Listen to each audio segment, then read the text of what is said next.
Hadi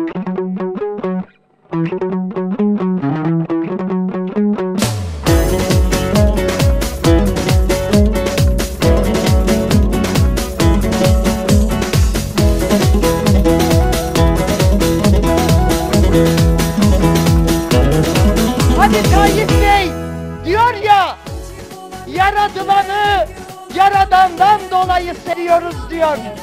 Ancak kendisinden olmayanı, kendisi gibi düşünmeyeni, kendisine oy vermeyeni, özellikle HDP'yi terörist olarak gören bir anlayışa buradan cevap vermek istiyoruz.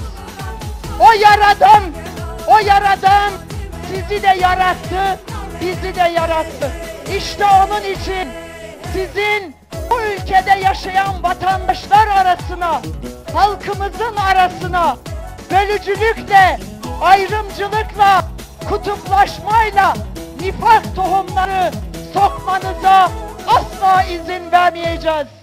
Biz bu ülkede barışça, kardeşçe, özgürce yaşayacağız. Size inat bu ülkeyi terk etmeyeceğiz. Hey hey